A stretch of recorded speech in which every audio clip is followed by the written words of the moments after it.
You got to get from point A to point B. You talk to your computer, and it then superimposes a little yellow line that you just follow as you go along. In the future, someone tells you, get lost, you go, I can't. Have you ever noticed that a lot of technology is sold rather than bought? And it's sold based upon the demonstration, not necessarily the reality of it. He said, in terms of the technology, in terms of the biotechnology, we are becoming like gods, so we better get good at it.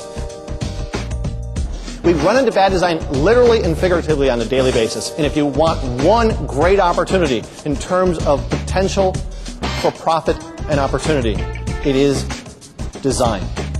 How to design for elegant use in times of tumultuous change. Maybe we need to think a little less like MBAs and more like designers. Thinking outside the box, exploring possibilities. The past goes away. And yet, maybe that's not entirely true.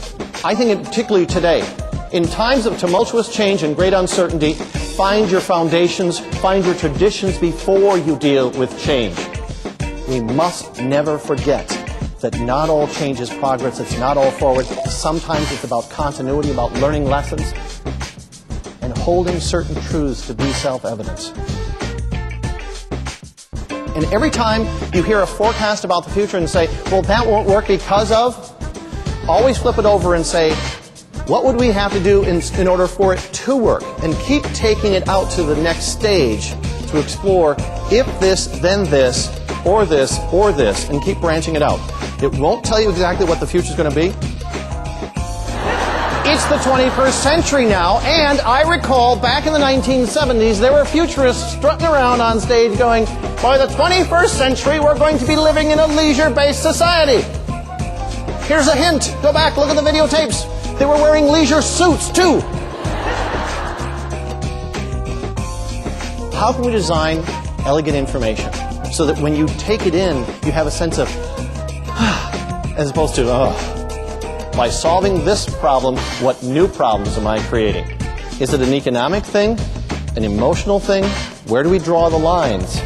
As we move into the future, we have to ask these questions, explore them. There are no answers right now, but we have at least the ability now to ask and explore the question, and that's all that's necessary.